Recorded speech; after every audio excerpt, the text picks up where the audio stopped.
our theme that you came for this morning. So we are on the theme of vision.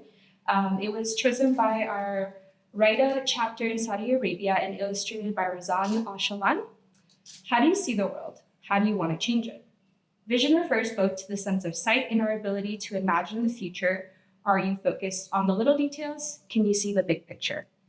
As we age, our eyesight begins to deteriorate. Seeing objects up close gets more difficult. And as we gain experience, what we want to accomplish evolves. Will your life grow darker or brighter? Each creative act involves seeing something in your mind's eye, then attempting to make it reality. A painter, an architect, and every other type of artist or craftsman has a vision for their work. What message, emotion, or impact do you want to convey in yours? You are your own visionary. What do you want to see? So for this particular theme, we couldn't think of anyone better than the first Creative Morning host, Josh. So I'm going to read a little bit about Josh for those of y'all who don't know him. I think there's a lot of you that already do. But Josh is the CEO of BRINK Media Group, where his team helps brands, causes, and creators compete in the oversaturated attention marketplace. His group's work includes brand strategy and creative services, film distribution, branded entertainment, and original film and podcast productions for both major national brands and beloved local institutions. As a nearly 25-year veteran of media and digital production, he's participated in the advent of new media and witnessed its heel turn from promising to poisonous. Much of the cultural theory he publishes and the ethos he champions at BRINK is rooted in the idea of cultural intervention, recentering our collective health and happiness as the ultimate goal of why we communicate and create. So with that, please welcome Joshua to the stage.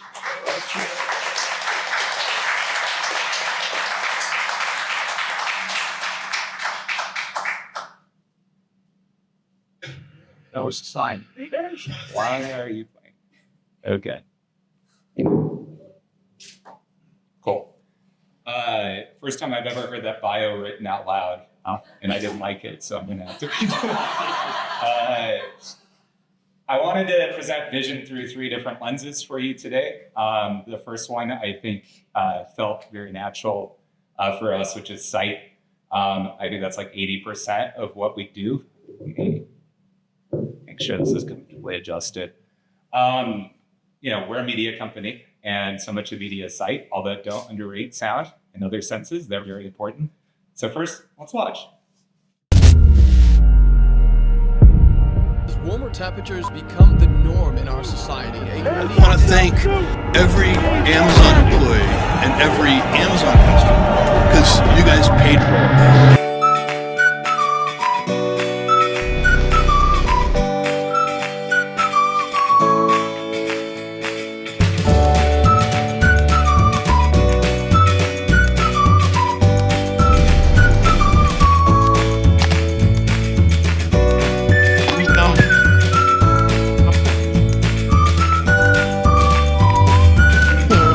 This isn't a bank, right? Flex rings is trusting you know the difference. I got a long way to climb before you see a slippage. I see the process and the journey. I hope to be the perplexed.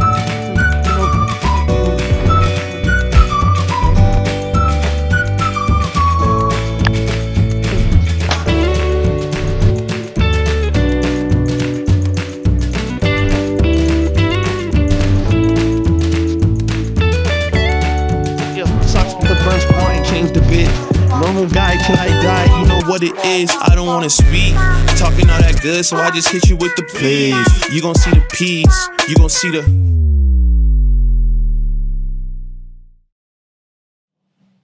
So always hit him with the sizzle first. We essentially have 3 pillars that comprise what we do as a media group. The first one that is probably most represented in a lot of the work you see from us out in this community, at least, is us as a creative agency. Not Don Draper era advertising, a little bit different. I like to think of myself as a not misogynistic Don Draper, but that's just all in my head. But ultimately, what we as an agency do is kind of the end-to-end strategy, concept design, production, and then deploy it, get it out in the market. We do this with companies. Usually that's a pretty universal challenge, right? It's marketing. They want to get their brand out into the world. And so we advise on like, what's the most compelling story you can tell and how can you tell it? It's a creative way to tell it.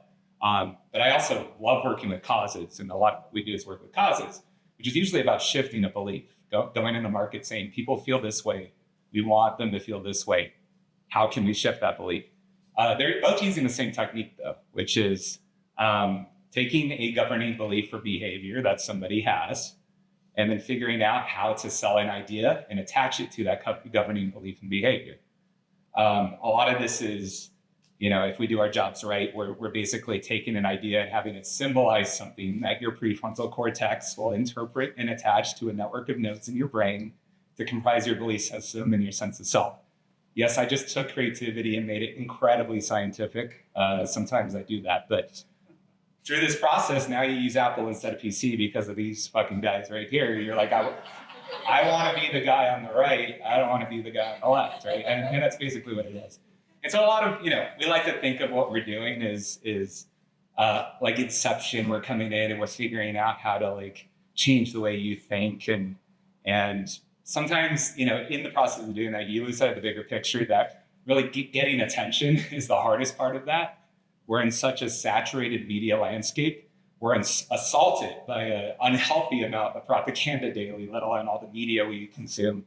And so really, I like to think of our jobs on a high level as two things.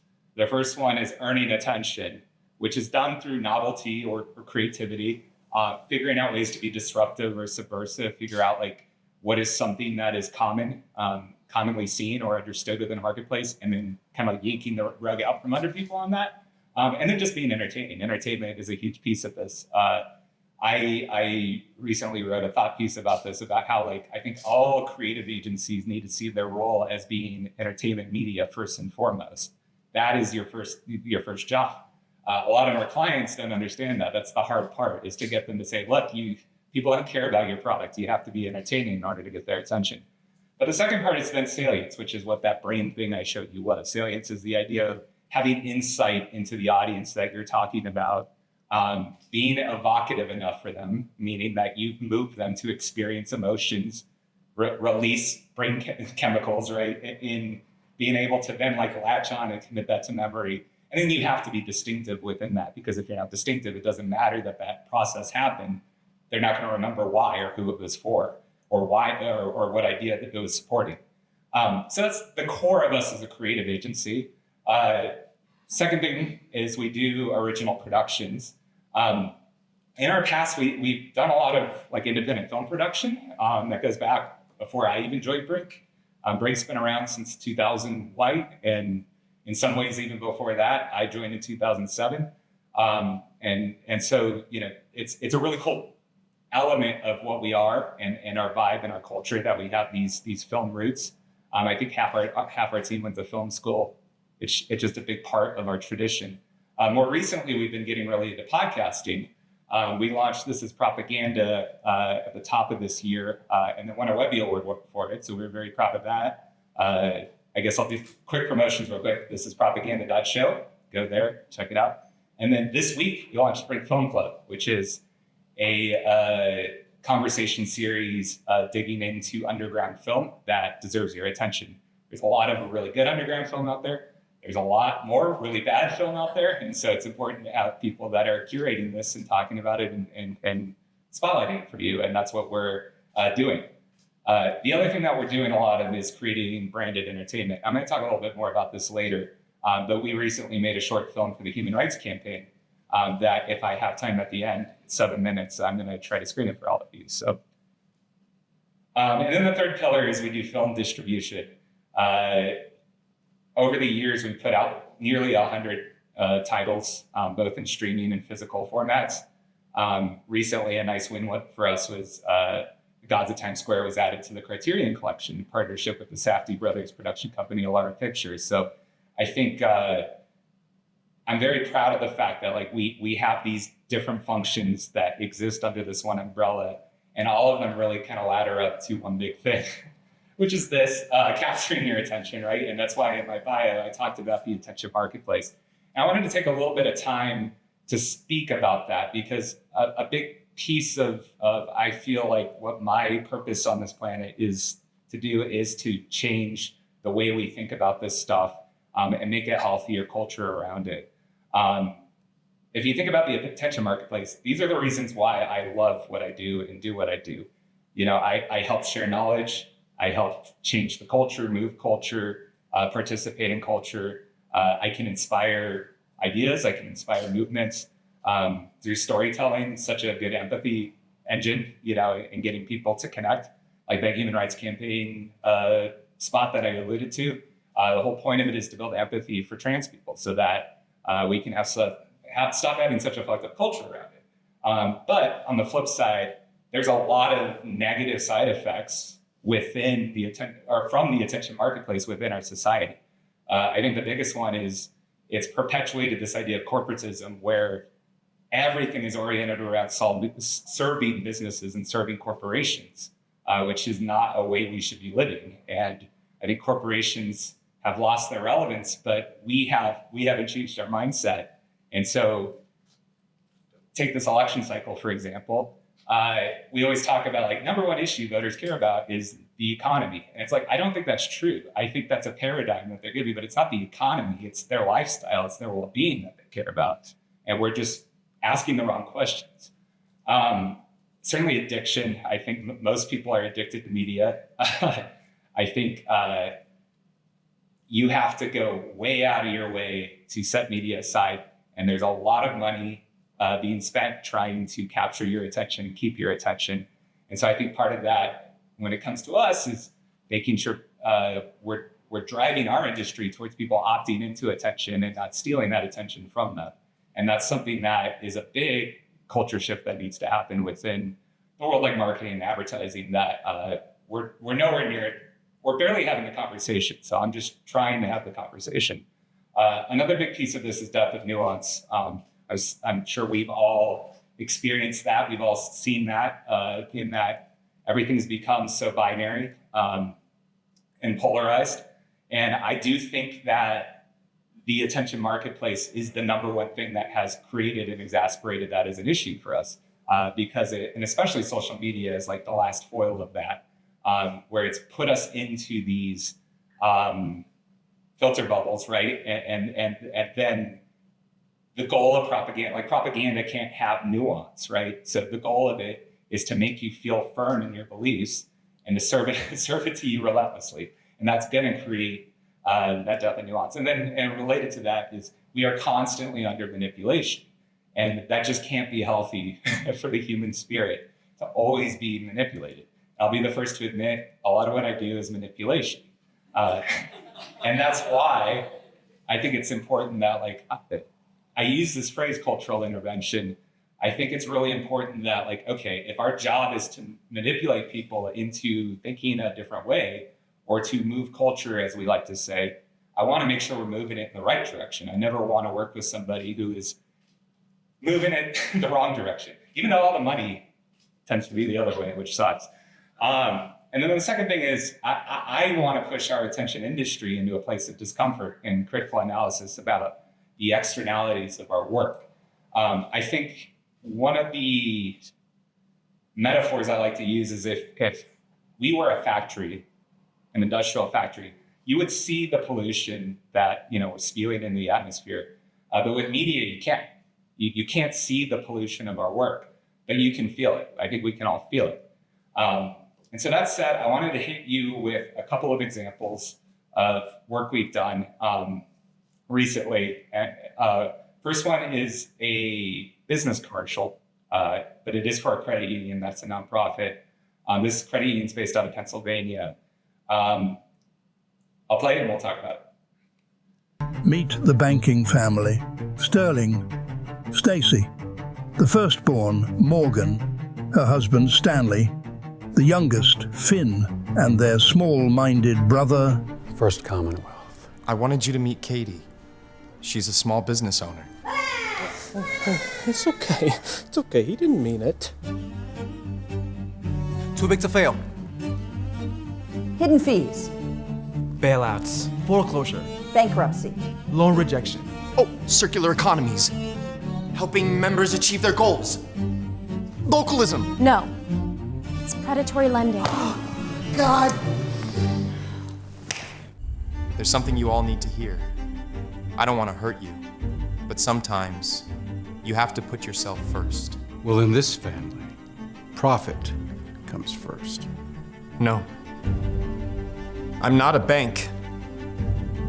I'm a credit union. Oh, God. No, he doesn't mean it. Tell your mother you don't mean that. I've been member-owned for years.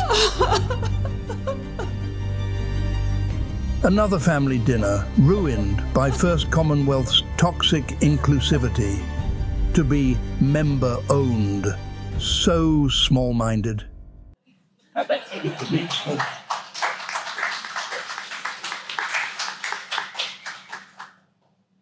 And I appreciate that you all like that. And so, when we're working with businesses and we're trying to sell products, we try to find businesses like credit unions where every dollar spent with that business, we're better off as a society because we're taking dollars away from big banking institutions.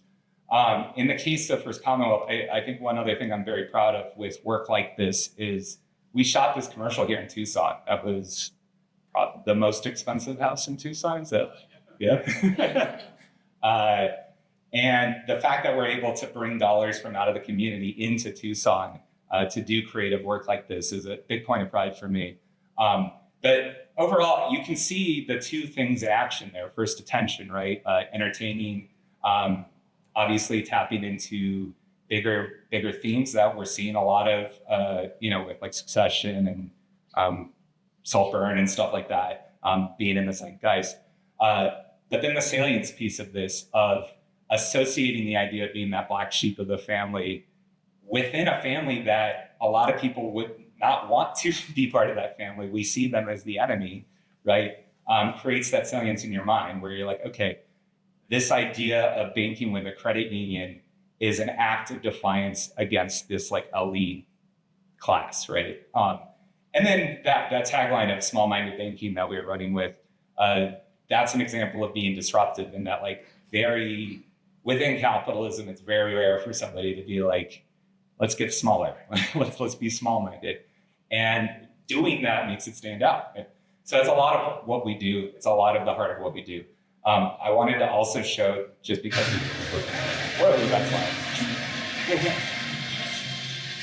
just because we don't only do videos, we do all sorts of media. We go where the ideas take us.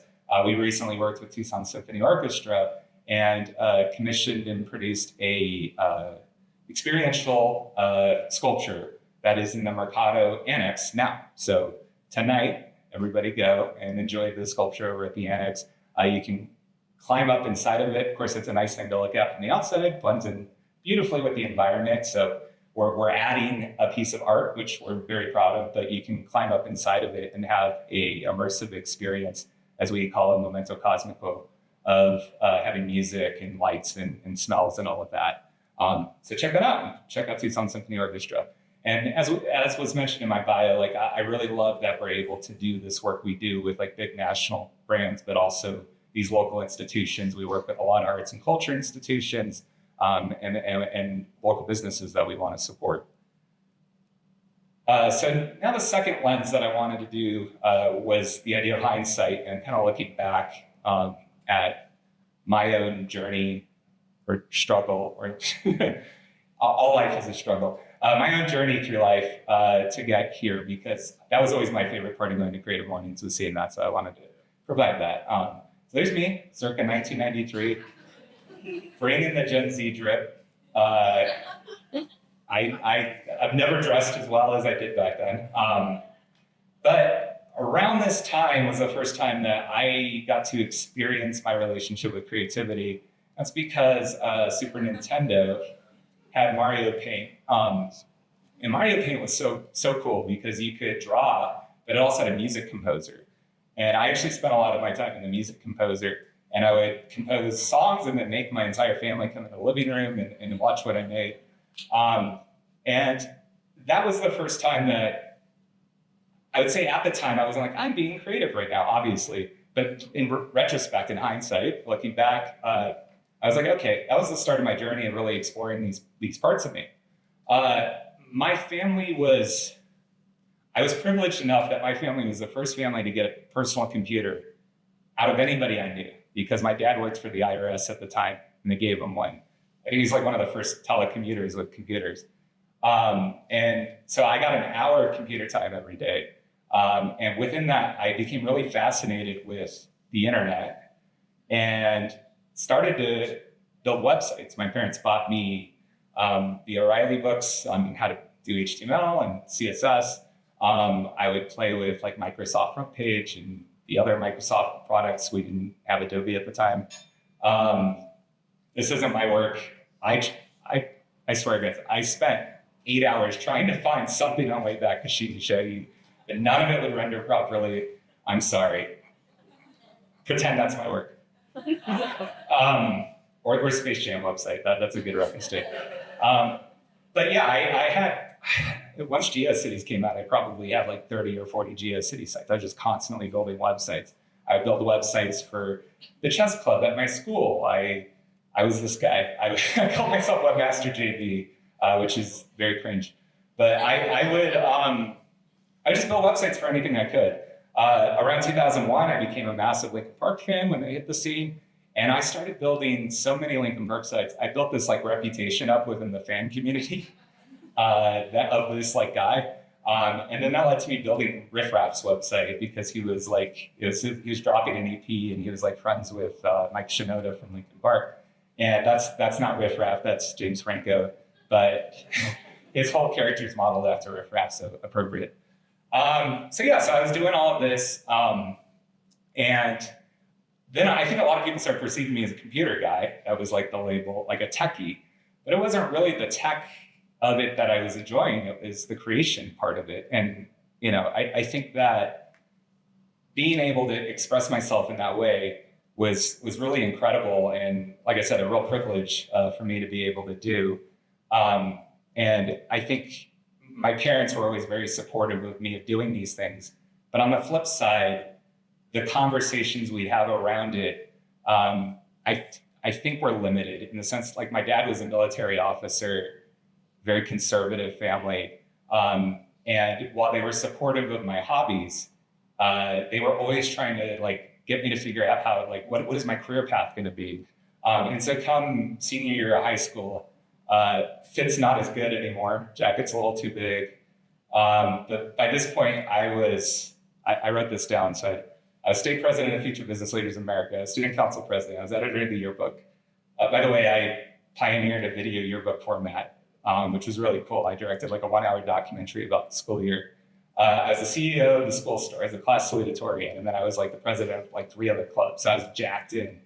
And I was at this like point where I had to choose what I was going to do for college. And I got accepted in the USC Film School, which, if you don't know, is like one of the best in the country. But it's also like $40,000 a semester. And then I got a free ride scholarship to the U of A. And my dad really wanted me to go to business school. And I was like, you know what? I'm not a creative person. I'm just smart enough to masquerade as one. That was literally what my thought process was when I was young. I really thought that I wasn't truly a creative. I was just always deconstructing what other creative people did and then emulating it and making it my own. And I, for some reason, didn't think that was creativity. I thought I was just a smart person who knew how to like learn things and pick things up. And so, that put me on a path of like, I went to business school. It's fine. I'm not like slamming on business school. It's just, I think, interesting for me that it took so long. It wasn't until I was like 26 that I started to recognize, be like, wait, maybe you are a creative person. And so I don't know, if you have kids, make sure you foster that within them. Right around the time I started at Eller for a marketing degree program, is when I started at BRINK. I think it was like my sophomore year of college. This one did render on Wayback Machine. This is what BRINK.com looked like in 2007. Images aren't rendering, but you get the idea. It's called The BRINK. Not too different in spirit, just very editorial on the front page. Lots of like blogs and articles and magazines. It was kind of like an OG internet blog type thing. But we did have like the films going on, and we had the agency going on. But the agency was actually very focused on building websites. That was like the one thing we did. And then we started adding apps, and then we started doing social media, and on and on and on, until we got to where we are today. Also, while I was in school, I made my first advertisement ever, which was, there was like a national PSA competition. And so I submitted something and won. And that was cool, but there was like a $20,000 prize, and they sent it to the school, and the school didn't give it to me. So that is why I'm dunking on LA now. I am dunking on LA. I changed my mind. I don't like LA. They better hope I don't become a billionaire, because I am not going to give them money. Nobody got you. God. But that was interesting. Like I was doing a marketing program, and so the first time I got to do that is very validating, and it inspired me to want to bring that into BRINK, bring that side of me into BRINK. Like I had the mindset, I think, up until that point that BRINK was just a job while I was in college, and then as soon as I graduate, I'd go work somewhere else. But I slowly started introducing these ideas of like, hey, I feel like I have some of these skills. I could start shaping what we'll call a marketing practice of doing more of the strategy and creative concepting. So we're not just building websites. And our founder was very supportive of that and kept fostering that. So the day after I graduated college, I moved to Washington, D.C. I really wanted out of Tucson. If I didn't make it clear, I grew up in Tucson. But yeah, I really wanted out of Tucson just because it's all I had ever known. And so in moving to DC, I pivoted from, my job at BRINK was mostly like front end dev, Flash animations, if anybody remembers those, a little bit of design work. I pivoted to being like in charge of our new business development and account management. So I moved as far away from creativity as possible. But the reason I did that is because I wanted to kind of build my own destiny, so to speak, and bring in clients for us that I'd like to work on, that were a little bit more, I guess full service is the phrase we use in our industry, be a full service agency. And so in doing that, I moved there, had a lot of success doing that, brought in a lot of business. And so I had the opportunity to be made a partner of the business. And so I did. There's subtext to me using Banshees in a Sheeran, if anybody wants to read into that. So I became a partner, yada, yada, yada. A few years later, 2018, I took over the company as the managing partner. And then our original founder retired a few years ago, so I became the CEO. And through that process, right around that same time, I moved back to Tucson. Part of why I wanted to come back to Tucson was so much of our team was here. There was just like 3 of us in DC, and then everybody else was here. And if I was going to leave this company, I wanted to come and be here physically and kind of reestablish a culture. And so in doing that, I got to rediscover Tucson, which was cool because I grew up here and saw it through one lens, and then I got to experience it as an adult. I like that version of Tucson a lot more. So I hang out, not enough to live here, unfortunately. I enjoy living here, but it's not good for business for me to be here. I have to be in bigger cities. And I just enjoy a more walkable lifestyle and all of that. But yeah, I got to see Tucson through a new lens. And really fell in love with Tucson. And part of falling in love with Tucson was getting very engaged in the community and starting, like I started CreativeMornings then with Jen, who I see you back there. Was involved in Tucson Young Professionals and the Metro Chamber, a lot of different spaces. And that was a lot of fun to be part of this community. But all that said, I did have to go back to the East Coast around 2022 because, like I said, it just supports my lifestyle better. So I did go back to DC for a bit, but now I'm in Philadelphia. So if we have time in a Q&A and you're curious about Philly, feel free to ask me. So that's kind of my journey. I think one thing I wanted to call out within this is like one of the biggest things I'm proud of is CreativeMornings. The fact that you all are thriving as a community so much after I left and doing it better, honestly, and just watching that from afar and then being able to come by every once in a while and now getting to speak. I was frankly a little nervous speaking. I speak a lot and I was a little nervous speaking here because I care about this space so much. So thank thank you all for keeping it going, and I'm really happy to see that. So now the third lens, which is foresight. You can't have a talk on vision without talking about predictions of the future. So I wanted to give you three.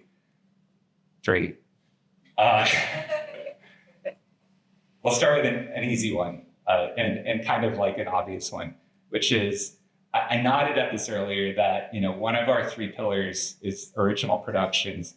Out of that, I'm very focused on trying to foster branded entertainment. And what branded entertainment is stop advertising if you're a brand, and instead just write a check for artists to go create cool stuff. And the consumers are savvy, and they'll be like, hey, thank you, brand, for writing that check and supporting this. I like you for doing that. That's all you need to do brand building, in my opinion. I think that's the most effective form of brand building. As we like to say, don't interrupt what people enjoy, be the thing they're enjoying. It also ladders into what I was talking about of not stealing people's attention, giving things they want to opt into. And it's one of those scenarios where everybody wins, because you have filmmakers or artists or creators that are getting to do what they want to do with minimal constraints. You get an audience who is like not just trying to hit a skip button to get to the thing they want to watch, but instead is enjoying something. And then you get a client who is actually building very good salience by creating a positive experience for people. There's no research to back this up yet. If I had money to do research, I would. I am almost of the mind that a lot of advertising is doing negative damage to a brand these days than positive, because people are assessed, the salience you're creating is, why are you interrupting me? Why are you in front? Get out of my face. So keep that in mind. Also, Barbie movie was a thing. I have a slightly out of order Barbie movie. So first prediction is $65 billion slice of a $1 trillion pie today. That's gonna go up. So if you run a media company, don't jump in it, because I don't want you to do it. All right, foresight number 2 is, this one's like now the big brain one. So let's see how succinctly I can communicate this. Our cultural theory is that our brains have been reconditioned to prioritize the performative layer of life over the truth of life. And deeper than that is there is no shared truth. And so what do I mean by that? Remember what I was saying about our prefrontal cortex and how the job of it is to take these symbols. And so you want to take an idea and have it be interpreted and then associated with your network of memories and experiences and beliefs and values. Our prefrontal cortex is not equipped for our modern media system. I think that's the root of this problem. There's too much out there, too many symbols. The symbols exist in all these different spaces where, I think politics is a good example. Donald Trump can say something and one group of people interprets it one way and attaches it to one set of beliefs, and another group of people interprets it as another, and neither side can understand why the other side's not understanding or getting the truth of what is being said.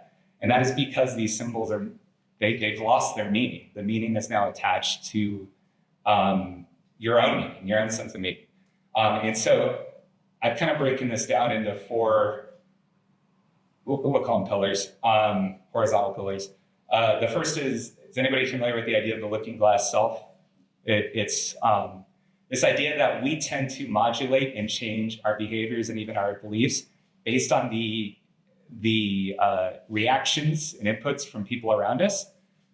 This is very essential to being a human. It's how we create tribes and come together and cooperate, because, to put it really bluntly, it's how you don't be a complete weirdo, right? Because you modulate your behaviors. People are like, that, don't do that. That's not good. Don't do that. And then you start to change your behaviors.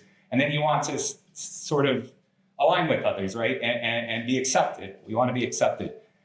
I think the problem is we spend more time on media than we do in actual relationships. And so that's distorting our looking glass self, in that we are actually using media to modulate our beliefs and behaviors. So the byproduct of that is it pulls you into caricature. It flattens you, because media is story arcs or reality TV where everybody, I think reality TV, by the way, is like a really good microcosm of this, where you see like first season of The Real World, which was like the first reality show. Everybody's kind of acting real and then second season, they're all kind of acting like caricatures of themselves. And it just gets more and more intense because there's these feedback loops that they see how they're supposed to behave on the show. And then it just keeps evolving and evolving. I think we're all going through that. We're watching TikToks and Instagrams and our brains are confused thinking that's socialization, but it's not. You can't take the place of socialization. So that's shaping us into these caricatures. The other one, the idea of Chekhov's gun. In storytelling, Chekhov's gun is if something is introduced, if a gun's introduced in the first act, it's going to be used in the third act or what, by the third act. If we confuse life with story because our paradigm is through media, that means everything's a Chekhov's gun. Something wouldn't exist unless it had a reason to exist, right? And so that's going to lead us into lots of conspiratorial thinking. We're always trying to connect dots. Why does this thing exist? It's because of the Illuminati, or it's because, right, you're always trying to ladder something up. And that ties into, I think, these next two a little bit. I think one, I'm calling the entertainment paradigm, which is this idea of confusing entertainment value with inherent value, where the better story is the thing that resonates with us and wins. That's probably been true through a lot of human history. Back when we had oral traditions, the better storytellers definitely helped shape society. But I think it's reaching a fever pitch because of how bombarded, how tied we are to media. And so, again, politics, it's easy to see that, where I would argue, if you look back at, since our modern media systems, every president that has won, it was the more entertaining choice to make in that moment. And then I think the fourth piece of this I'm calling narrative destiny, and that's this idea that because of all this, our confirmation biases are insanely heightened because all information serves as story plot points. And so that, going back to my example of like something Donald Trump might say, you take what he says and then you place it as a plot point within the narrative you've already laid out in your head. And so if he says something outrageous and you're his supporter, he's just trolling. He's just being funny, right? Versus if you don't believe that, then you're angry about it, right? And that's a huge piece of why we do not have these shared symbols, because it does, and why we don't have a shared sense of truth. Because if you take any piece of truth and you try to say this is objective, that through this lens, that's just not true. There's no objectivity. It's a plot point in the story that you've already created.